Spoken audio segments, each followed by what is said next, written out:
ನಮಸ್ಕಾರ, ನಾನು ನವಿತಾ ಜೈನ್. ದೇಶದಾದ್ಯಂತ ಕುತೂಹಲ ಕೆರಳಿಸಿದೆ ಪರೀಕ್ಷಾ ಪೇ ಚರ್ಚಾ. ವಿದ್ಯಾರ್ಥಿಗಳೊಂದಿಗೆ ನಮೋ ಪರೀಕ್ಷಾ ಪೇ ಚರ್ಚೆಯನ್ನ ನಡೆಸಲಿದ್ದಾರೆ. ಪ್ರಧಾನಿ ಮೋದಿ ಜೊತೆ ವಿದ್ಯಾರ್ಥಿಗಳು ಸಂವಾದವನ್ನ ಮಾಡಲಿದ್ದಾರೆ. ಈ ಬಾರಿ ಹೊಸ ಮಾದರಿಯಲ್ಲಿ ಪರೀಕ್ಷಾ ಪೇ ಚರ್ಚಾ ನಡೆಯಲಿದೆ. ಪ್ರಮುಖವಾಗಿ ಕೊರೋನಾ ಸಂಕಷ್ಟದ ಸಂದರ್ಭ ವಿದ್ಯಾರ್ಥಿಗಳು ಆನ್ಲೈನ್ ನಲ್ಲೇ ಈ ಸಲ ಎಕ್ಸಾಮ್ಗಳನ್ನ ಬರಿಬೇಕಾ ಅನ್ನುವಂತಹ ಒಂದು ಆತಂಕದಲ್ಲಿದ್ದಾರೆ. ಅದರ ಜೊತೆಗೆ ಎಕ್ಸಾಮ್ ಯಾವ ರೀತಿಯಾಗೂ ಇರಲಿ, ಆದ್ರೆ ಈ ಸಲದ ಸಿಲೆಬಸ್ ವಿಚಾರಕ್ಕೆ ಬಂದ್ರೆ ವಿದ್ಯಾರ್ಥಿಗಳು ಆನ್ಲೈನ್ ಮೂಲಕವೇ ಈ ಸಲ ಓದ್ಕೊಂಡಿರೋದೇ ಜಾಸ್ತಿ ಆಫ್ಲೈನ್ಗಿಂತ. ಹಾಗಾಗಿ ಮಕ್ಕಳಲ್ಲಿ ಆತ್ಮವಿಶ್ವಾಸವನ್ನ ಹೆಚ್ಚಿಸುವಂತಹ ಹಿನ್ನೆಲೆಯಲ್ಲಿ ಆತ್ಮವಿಶ್ವಾಸ ತುಂಬಲಿದ್ದಾರೆ ನಮೋ. ಪರೀಕ್ಷೆಯ ವಿಷಯದ ಮೇಲೆ ಸ್ಮರಣೀಯವಾದಂತಹ ಚರ್ಚೆ ನಡೆಯಲಿದೆ. ಈ ಬಾರಿ ವಿದ್ಯಾರ್ಥಿಗಳ ಜೊತೆಗೆ ಕೇವಲ ವಿದ್ಯಾರ್ಥಿಗಳು ಮಾತ್ರ ಅಲ್ಲ, ಪೋಷಕರು ಕೂಡ ಬಹಳ ಇಂಪಾರ್ಟೆಂಟ್ ಆಗುತ್ತೆ. ಯಾಕಂದ್ರೆ ಮನೆಯಲ್ಲಿ ಈ ಸಲ ಆನ್ಲೈನ್ ನಲ್ಲಿ ಕೂತು ಮಕ್ಕಳ ಜೊತೆಗೆ ಕಲಿಸಿದವರು ಪೋಷಕರು. ಪ್ರತಿ ಬಾರಿ ಕೂಡ ಟೀಚರ್ಸ್ ಇದ್ರೆ ಹೆಚ್ಚಿನ ಜವಾಬ್ದಾರಿಯನ್ನು ವಹಿಸಿಕೊಳ್ತಾ ಇದ್ರು. ಈ ಸಲ ವಿದ್ಯಾರ್ಥಿಗಳ ಜೊತೆ ಪೋಷಕರೊಂದಿಗೂ ಕೂಡ ಚರ್ಚೆ ಮಾಡ್ತಾರೆ. ಪೋಷಕರು, ಶಿಕ್ಷಕರು ಹಾಗೂ ವಿದ್ಯಾರ್ಥಿಗಳು ಇವರೆಲ್ಲರೂ ಸೇರಿದ್ರೆ ಎಲ್ಲವೂ ಕೂಡ ಸರಿಯಾಗಿ ನಡೆಯೋದಕ್ಕೆ ಸಾಧ್ಯ ಆಗೋದು. ಹಾಗಾಗಿ ಶಿಕ್ಷಕರ ಪಾತ್ರದ ಬಗ್ಗೆ, ಶಿಕ್ಷಕರ ಮಹತ್ವದ ಬಗ್ಗೆ, ಪೋಷಕರ ಪಾತ್ರದ ಬಗ್ಗೆ, ವಿದ್ಯಾರ್ಥಿಗಳಿಗೆ ಯಾವ ರೀತಿಯಾಗಿ ಆತ್ಮವಿಶ್ವಾಸ ತುಂಬಿಸಬೇಕು ಅನ್ನೋದರ ಹಿನ್ನೆಲೆಯಲ್ಲಿ ಇವತ್ತು ಪ್ರಧಾನಿ ನರೇಂದ್ರ ಮೋದಿ ಅವರು ಪರೀಕ್ಷಾ ಪೇ ಚರ್ಚೆಯಲ್ಲಿ ಆಲ್ಮೋಸ್ಟ್ ಎಲ್ಲಾ ವಿಚಾರಗಳನ್ನ ಮನವರಿಕೆ ಮಾಡುವಂತಹ ಪ್ರಯತ್ನ. ಕೊರೋನಾ ಸಂಕಷ್ಟದ ಕಾಲದಲ್ಲಿ ಮಕ್ಕಳಿಗೆ ಪ್ರಧಾನಿ ಅಭಯವನ್ನ ನೀಡ್ತಾ ಇದ್ದಾರೆ. ವಿದ್ಯಾರ್ಥಿಗಳನ್ನ ಪರೀಕ್ಷಾ ವಾರಿಯರ್ಸ್ ಅಂತ ಹೇಳಿ ಕರೆದಿದ್ದಾರೆ ಪ್ರಧಾನಿ ನರೇಂದ್ರ ಮೋದಿ. ವರ್ಚುವಲ್ ಆಗಿ ನಡೆಯಲಿದೆ ಪರೀಕ್ಷಾ ಪೇ ಚರ್ಚಾ. ದೇಶದಾದ್ಯಂತ 30 ವಿದ್ಯಾರ್ಥಿಗಳು ಈ ಚರ್ಚೆಗೆ ಆಯ್ಕೆಯಾಗಿದ್ದಾರೆ. ಕರ್ನಾಟಕದಿಂದ ನೋಡೋದಾದ್ರೆ 2 ವಿದ್ಯಾರ್ಥಿಗಳು ಭಾಗಿಯಾಗ್ತಾರೆ. ಇದರಲ್ಲಿ ಒಂದು ಹೊಸಕೋಟೆಯ ವಿದ್ಯಾರ್ಥಿ ಆದ್ರೆ ಇನ್ನೊಬ್ಬಳು ಉಡುಪಿಯ ವಿದ್ಯಾರ್ಥಿನಿ. ಸೊ 2 ವಿದ್ಯಾರ್ಥಿಗಳು ಕರ್ನಾಟಕದಿಂದ ಪರೀಕ್ಷಾ ಪೇ ಚರ್ಚಾಗೆ ಆಯ್ಕೆಯಾಗಿದ್ದಾರೆ. ಪರೀಕ್ಷಾ ಪೇ ಚರ್ಚಾಗೆ ಆಯ್ಕೆಯಾಗಿದ್ದಕ್ಕೆ ಇವರಿಬ್ಬರು ಕೂಡ ಸಂತಸವನ್ನ ವ್ಯಕ್ತಪಡಿಸಿದ್ದಾರೆ.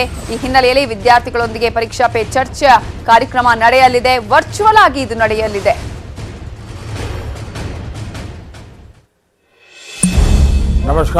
नमस्कार दोस्तों। अब जानते हैं हम पिछले 1 साल से कोरोना के बीच जी रहे हैं और उसके कारण आप लोगों से मिलने का मोह इस बार छोड़ना पड़ रहा है और मुझे भी एक नए फॉर्मेट में आपके बीच आना पड़ रहा है। ये परीक्षा पे चर्चा का पहला वर्चुअल एडिशन है। मोदी जी करेंगे परीक्षा को अवसर में परिवर्तित। समस्या तब होती है जब हम एग्जाम को ही जैसे जीवन के सपनों का अंत मान लेते। परीक्षा पे चर्चा का पहला वर्चुअल एडिशन है। अब जानते हैं हम पिछले 1 साल से कोरोना के बीच जी रहे हैं और उसके कारण हर किसी को नया नया इनोवेशन करना पड़ रहा है। मुझे भी आप लोगों से मिलने का मोह इस बार छोड़ना पड़ रहा है और मुझे भी एक नए फॉर्मेट में आपके बीच आना पड़ रहा है और आपसे रूबरू न मिलना, आपके चेहरे की खुशी न देखना, आपका उमंग और उत्साह न अनुभव करना, ये अपने आप में मेरे लिए बहुत बड़ा लॉस है। लेकिन फिर भी परीक्षा तो है ही है। आप है, मैं हूं, परीक्षा है, तो फिर अच्छा ही है कि हम परीक्षा पे चर्चा कंटिन्यू करेंगे और इस साल भी ब्रेक नहीं लेंगे। अभी हम अपनी बातचीत का सिलसिला शुरू करने जा रहे हैं। एक बात मैं शुरू में जरूर देशवासियों को भी बताना चाहता हूं और गार्डियंस को बताना चाहता हूं, टीचर्स को बताना चाहता हूं। ये परीक्षा पे चर्चा है, लेकिन सिर्फ परीक्षा की ही चर्चा नहीं है। बहुत कुछ बातें हो सकती हैं। एक हल्का फुल्का माहौल बनाना है, एक नया आत्मविश्वास पैदा करना है और जैसे अपने घर में बैठ के बातें करते हैं, अपनों के बीच बात करते हैं, यार दोस्तों के साथ बात करते हैं, आइए हम भी ऐसे ही बात करेंगे।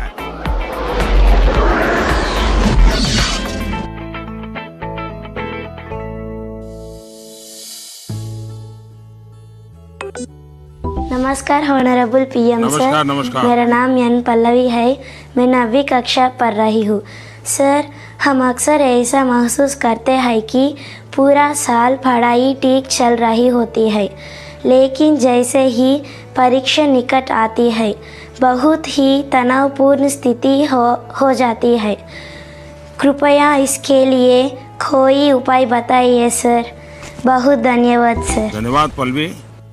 मुझे बताया गया है कि इसी तरह का और भी एक सवाल है। सादर अभिनंदन आदरणीय प्रधानमंत्री जी। मेरा नाम अर्पण पांडे है।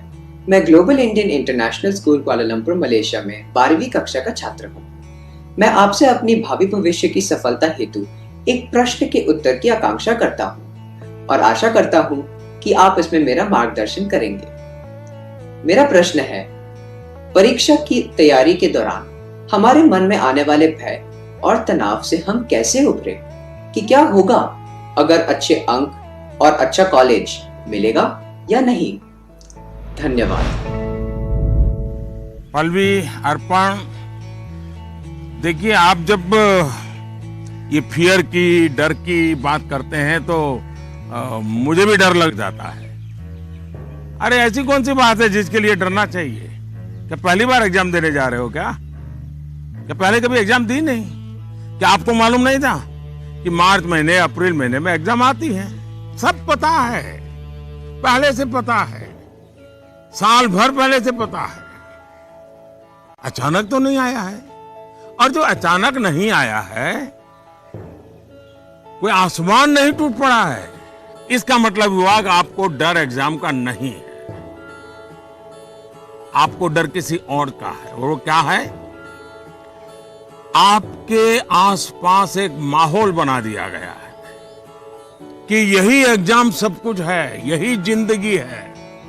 और इसके लिए पूरा सामाजिक वातावरण, कभी कभी स्कूल का वातावरण भी, कभी कभी माँ बाप भी, कभी अपने रिश्तेदार भी एक ऐसा माहौल बना देते हैं, ऐसी चर्चा करते हैं कि जैसे कोई बहुत बड़ी घटना से आपको गुजरना है, बहुत बड़े संकट से गुजरना है।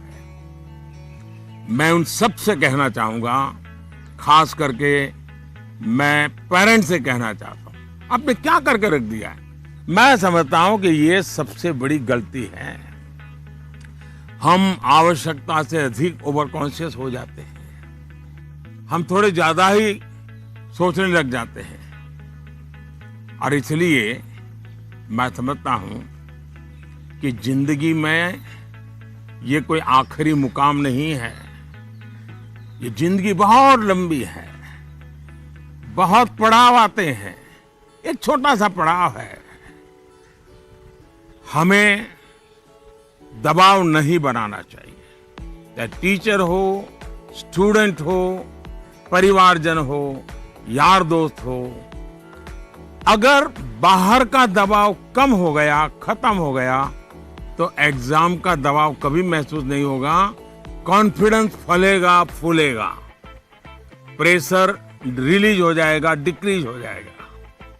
और बच्चों को घर में सहज, तनाव मुक्त जीना चाहिए। छोटी मोटी हल्की फुल्की बातें जो रोज करते थे वैसी करनी चाहिए। देखिए दोस्तों, पहले क्या होता था? पहले माँ बाप बच्चों के साथ ज्यादा इन्वॉल्व रहते थे और सहज भी रहते थे और कई विषयों पर इन्वॉल्व रहते थे। आज जो भी इन्वॉल्व रहते हैं वो ज्यादातर कैरियर, एग्जाम, पढ़ाई, किताब, सिलेबस, मैं उसको सिर्फ इन्वॉल्वमेंट नहीं मानता हूं। और इससे इन्हें अपने बच्चों के असली सामर्थ्य का पता नहीं होता है। अगर माँ बाप ज्यादा इन्वॉल्व है तो बच्चों की रुचि, प्रकृति, प्रवृत्ति, इस सबको अच्छी तरह समझते हैं और जो कमियां हैं उन कमियों को समझ करके उसको भरने की कोशिश करते हैं। और उसके कारण बालक का कॉन्फिडेंस लेवल बढ़ता है, उसकी स्ट्रेंथ माँ बाप को पता है, उसकी वीकनेसेस माँ बाप को पता है। और उसके कारण माँ बाप समझते हैं कि ऐसे समय वीकनेसेस को बाजू में करो, स्ट्रेंथ को जितना बल दे सकते हो दो। लेकिन आज कुछ माँ बाप इतने व्यस्त हैं कि उन्हें बच्चों के साथ रियल सेंस में इन्वॉल्व होने का समय ही नहीं मिलता। इसका परिणाम क्या होता है? आज बच्चे के सामर्थ्य का पता लगाने के लिए पेरेंट्स को एग्जाम के रिजल्ट का शीट देखना पड़ता है और इसलिए बच्चों का आकलन भी बच्चों के रिजल्ट तक ही सीमित हो गया है। मार्क्स के परे भी बच्चे में कई ऐसी चीजें होती हैं जिन्हें पेरेंट्स मार्क ही नहीं कर पाते हैं। साथियों, हमारे यहाँ एग्जाम के लिए एक शब्द है कसौटी। मतलब खुद को कसना है, ऐसा नहीं है एग्जाम आखिरी मौका है, बल्कि एग्जाम तो एक प्रकार से एक लंबी जिंदगी जीने के लिए अपने आप को कसने का उत्तम अवसर है, एक अपॉर्चुनिटी है। समस्या तब होती है जब हम एग्जाम को ही जैसे जीवन के सपनों का अंत मान लेते हैं। जरूरत नहीं हो कि गलती होने का कारण नहीं है, तो उन चीजों को मैं फिर देर रात तक खींच लेता हूं, लेकिन सुबह जब उठता हूं तो फिर कठिन से ही मुकाबला करने के लिए निकल पड़ता हूं। दोस्तों, एक और बात हमें अपने आप से सीखनी चाहिए। आप देखिए, जो लोग जीवन में बहुत सफल हैं वो हर विषय में पारंगत नहीं होते, लेकिन किसी एक विषय पर, किसी एक सब्जेक्ट पर उनकी पकड़ जबरदस्त होती है। अब जैसे लता दीदी हैं, लता मंगेशकर जी की पूरे दुनिया में नाम है, हिंदुस्तान के हर जुबान पे नाम है, लेकिन अगर कोई जाकर के उनको कहे कि आज हमारे क्लास में आइए और ज्योग्राफी पढ़ाइए, हो सकता है वो न भी पढ़ा भी पाए, मैं नहीं जानता हूं कि वो पढ़ा पाए न पढ़ा पाए, लेकिन लता जी की महारत ज्योग्राफी में शायद न भी हो, लेकिन संगीत की दुनिया में उन्होंने जो किया हुआ है, एक विषय पर जिस प्रकार से अपना जीवन खपा दिया है, आज वो हर एक के लिए प्रेरणा का कारण बन गई है। और इसलिए आपको भले कुछ सब्जेक्ट मुश्किल लगते हो, ये कोई आपके जीवन में कोई कमी नहीं है। आप बस ये ध्यान रखिए कि इस मुश्किल लगने वाले सब्जेक्ट की पढ़ाई से खुद को दूर मत कीजिए, उसे भागिए मत। वहीं टीचर्स के लिए मेरी सलाह ये है, वो विद्यार्थियों से उनको टाइम मैनेजमेंट के संबंध में, उसके तौर तरीके के संबंध में, सिलेबस के बाहर जाकर के भी कभी उनसे बातें करें, उनसे चर्चा करें, उनको गाइड करें। विद्यार्थियों को टोकने के बजाय उन्हें गाइड करें। टोकना, रोकना, उसका प्रभाव मन पे और ज्यादा नेगेटिव फैलता है। प्रोत्साहित करने से वो कॉन्सेंट्रेटेड ताकत के रूप में कन्वर्ट हो जाता है। कुछ बातें क्लास में सार्वजनिक तौर पर जरूर कहें ताकि सबका प्रबोधन होगा, लेकिन बहुत सी बातें ऐसी होती हैं जब किसी एक बच्चे को बुला करके चलते चलते थोड़ा सर पे हाथ रख करके बहुत ही प्यार से कहें, दे बेटा, देखो भैया तुम इतने बढ़िया करते हो, जरा देखो इसको जरा थोड़ा ये कर लीजिए, देखिए तुम्हारे में बहुत बड़ी ताकत है, आप देखिए ये बहुत काम आएगा, बहुत काम आएगा। एक काम करिएगा, आपके जीवन में ऐसी कौन सी बातें थी जो कभी आपको बहुत कठिन लगती थी और आज आप उसको बड़ी सहजता से कर पा रहे हैं? ऐसे कुछ कामों की लिस्ट बनाइएगा। जैसे साइकिल चलाना कभी आपको कठिन लगा होगा, लेकिन अब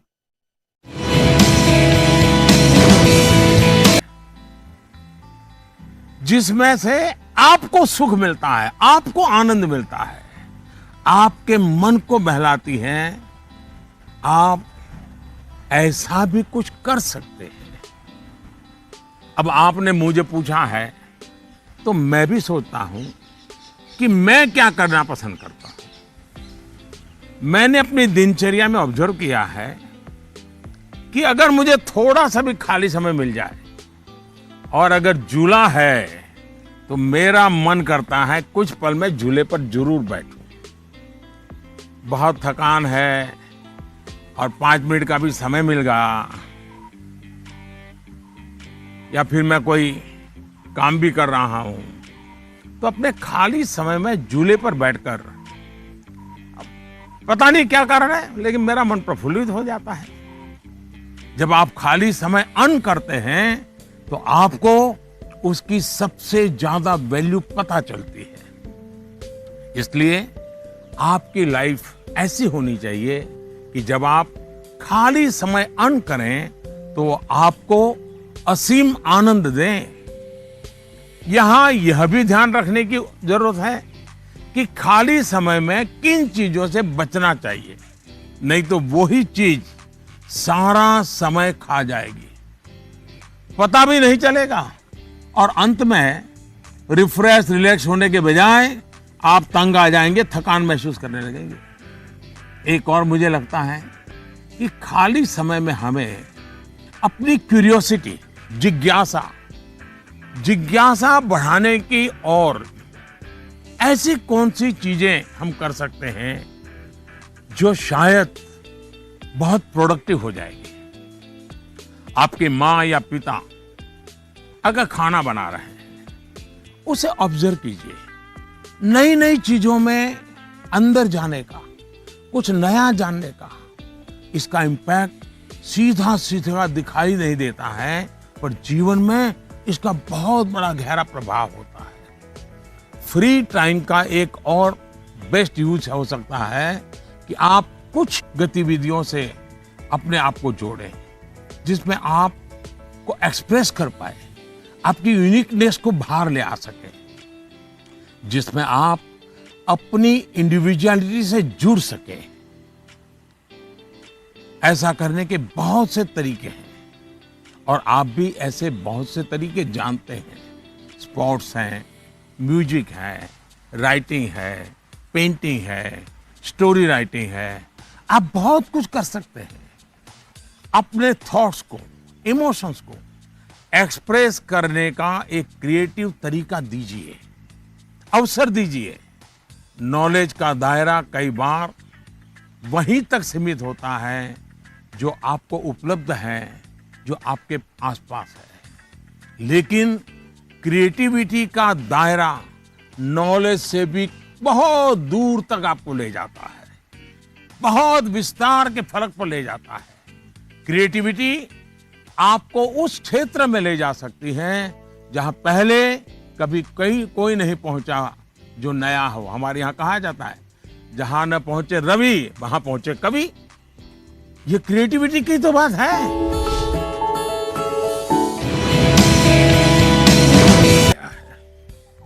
कारण है आज का जमाना और आज के बच्चे। ऐसे में हम कैसे ये सुनिश्चित करें कि हमारे बच्चों का व्यवहार, आदतें और चरित्र अच्छा हो। प्रवीण कुमार एक जागरूक पिता के रूप में शायद मुझे पूछ रहे हैं। बड़ा कठिन सवाल है मेरे लिए।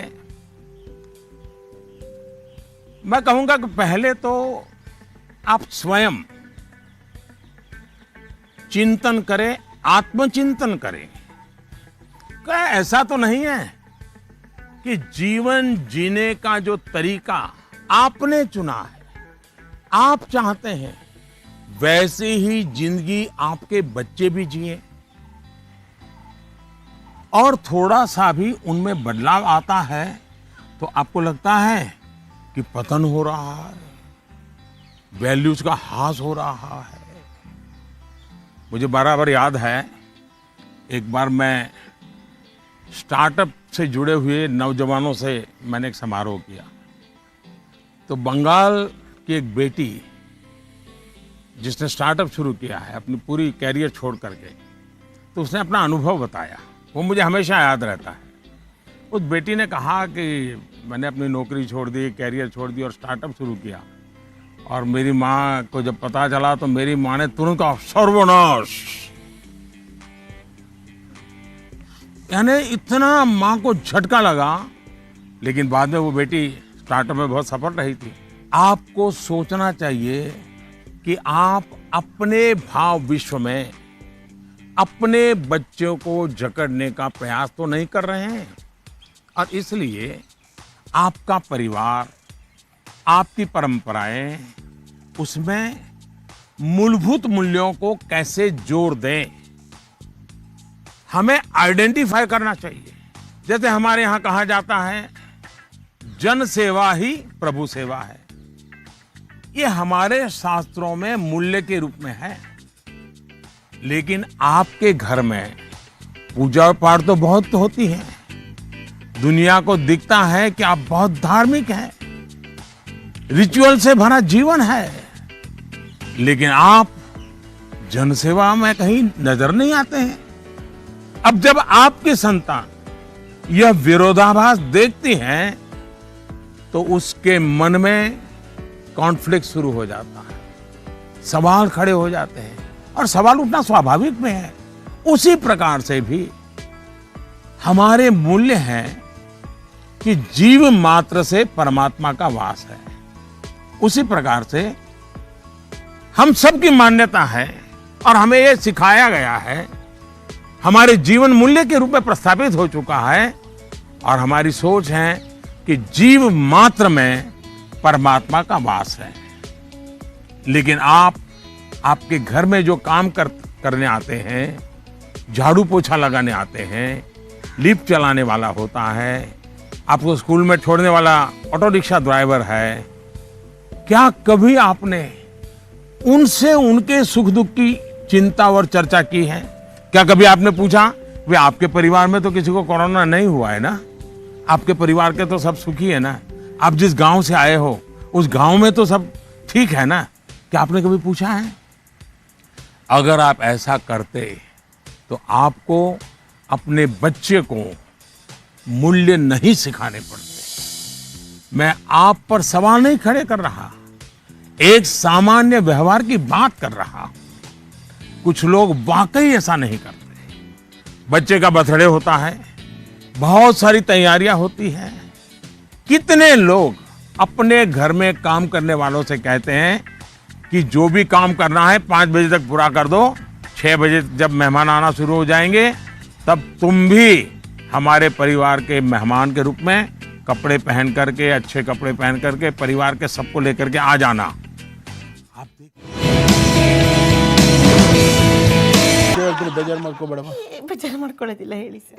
ಕೋಪ ಮಾಡ್ಕೋಬಾರ್ದು. ನಾನು ಕೋಪ ಮಾಡ್ಕೊಳ್ಳೋದಿಲ್ಲ ಹೇಳಿ ಸರ್. ಎಕ್ಸೈಟ್ ಆಗಬೇಡಮ್ಮ, ನೀ ಬೇಜಾರು ಮಾಡ್ಕೋತೇ ಬಿಡು. ಬೇಜಾರು ಮಾಡೇ ಮಾಡ್ಕೋತೇ, ನಾ ಹೇಳಲ್ಲ. बुरा न माने तो मैं जरा इस विषय में आपसे अलग राय रखता हूं। मुझे लगता है कि बच्चों के पीछे इसलिए भागना पड़ता है क्योंकि उनकी रफ्तार हमसे ज्यादा है। ये बात सही है कि बच्चों को सिखाने की, बताने की, संस्कार देने की जिम्मेदारी परिवार के सबकी है। लेकिन कई बार बड़े होने के बावजूद हमें भी तो जरा मूल्यांकन करना चाहिए। हम एक सांचा तैयार कर देते हैं और बच्चे को उसमें ढालने की कोशिश करते रहते हैं, और समस्या यहीं से शुरू होती है। हम इसे सोशल स्टेटस का सिंबल बना देते हैं। अक्सर माता पिता अपने मन में कुछ लक्ष्य तैयार कर लेते हैं, कुछ पैरामीटर बना लेते हैं और कुछ सपने भी पाल लेते हैं। फिर अपने उन सपनों और लक्ष्यों को पूरा करने का बोझ बच्चों पर डाल देते हैं। हम अपने लक्ष्यों के लिए बच्चों को जाने अनजाने में, माफ करना मुझे, मेरा शब्द कहीं कठोर लगेगा, जाने अनजाने में हम बच्चों को इंस्ट्रूमेंट मानने लगते हैं और जब बच्चों को उस दिशा में खींचने में विफल हो जाते हैं तो ये कहने लगते हैं कि बच्चों में मोटिवेशन और इंस्पिरेशन की कमी है। किसी को भी मोटिवेट करने का पहला पार्ट है ट्रेनिंग, प्रॉपर ट्रेनिंग। एक बार बच्चे का मन ट्रेन हो जाएगा तब उसके बाद मोटिवेशन का समय शुरू होगा। ट्रेनिंग के कई माध्यम, कई तरीके हो सकते हैं। अच्छी किताब, अच्छी मूवीज, अच्छी कहानियां, अच्छी कविताएं, अच्छे मुहावरे या अच्छा अनुभव, ये सब एक प्रकार से ट्रेनिंग के ही टूल्स हैं। जैसे कि आप चाहते हैं आपका बच्चा सुबह उठ करके पढ़े, आप उसे कहते हैं, बोलते भी हैं, डांटते भी हैं, लेकिन आपको सफलता नहीं मिलती। लेकिन क्या आपके घर में कभी ऐसी किताबों की चर्चा होती है जिसमें इनडायरेक्टली सुबह उठने के फायदों की चर्चा हो? हमारे यहाँ आध्यात्मिक जीवन के लोग ब्रह्म मुहूर्त से ही उनका दिवस प्रारंभ हो जाता है और वो उसी के नॉर्म्स का पालन करते हैं। तो दूसरी ओर आजकल 5 AM क्लब की भी चर्चा होती है। क्या आपने ऐसी किसी किताब की घर में चर्चा की है या कोई ऐसी मूवी या डॉक्यूमेंट्री देखी है जिसमें इस बारे में वैज्ञानिक तरीके से, तर्कबद्ध तरीके से, इमोशंस के साथ बातें बताई गई हो? ये एक बार करके देखिए। सुबह उठने के लिए बच्चे की ट्रेनिंग खुद ही हो जाएगी। एक बार मन ट्रेन हो गया, मन में बच्चा समझ गया कि सुबह उठने का क्या फायदा है, तो फिर वो खुद मोटिवेट होने लगेगा। यही तो एनवायरनमेंट क्रिएशन होता है जिसकी घर में सबसे ज्यादा जरूरत है।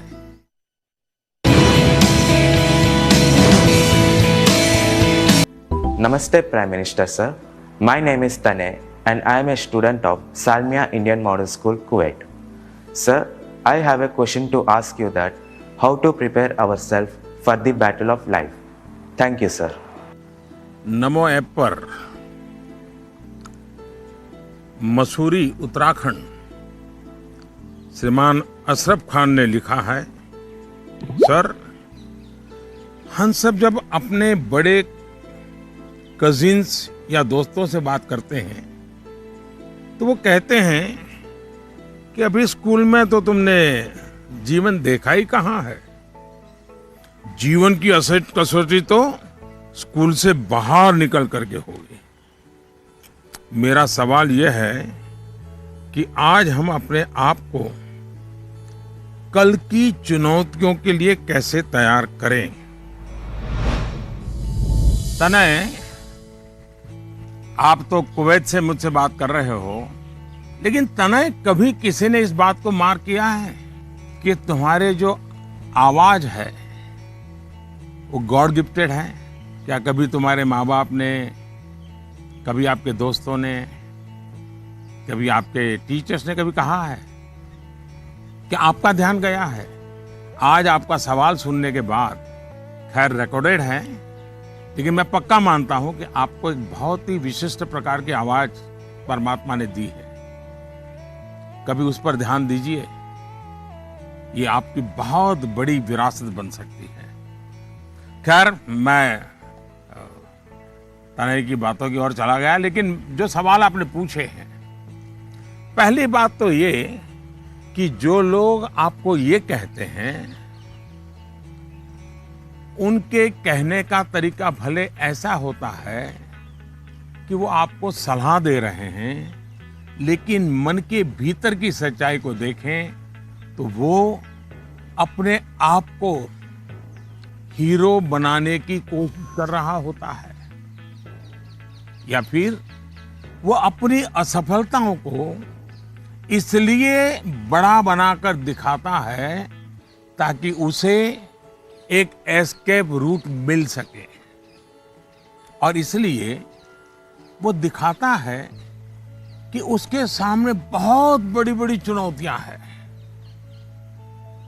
इस विषय में मेरा सीधा सीधा मंत्र है, एक कान से सुनिए और दूसरे कान से निकाल दीजिए। हाँ, ये सवाल बहुत स्वाभाविक है कि 10वीं या 12वीं के बाद क्या? ये हर बच्चे के मन में होता है, और न मैं इससे इनकार कर सकता हूं और न कोई और उससे इनकार कर सकता है। बहुतों के लिए ये सवाल चिंता और निराशा फैलाने वाला हो सकता है। दुर्भाग्य से आज के चकाचौंध भरे युग में सेलिब्रिटी के कल्चर के कारण और उसका प्रभाव होने के कारण स्टूडेंट लाइफ में एक धारणा बन गई है कि जो टीवी पर आता है, जिसकी अखबारों में चर्चा होती है, वैसा कुछ बनना है, वैसा कुछ करना है। ये बुरी बात नहीं है, लेकिन जीवन की सच्चाई से ये बहुत दूर है। ये जो प्रचार माध्यमों में 1000-2000 लोग हमारे सामने आते हैं, दुनिया इतनी छोटी नहीं है। इतनी बड़ी विश्व व्यवस्था, इतना लंबा मानव इतिहास, इतनी तेजी से हो रहे परिवर्तन बहुत सारे अवसर लेकर के आते हैं।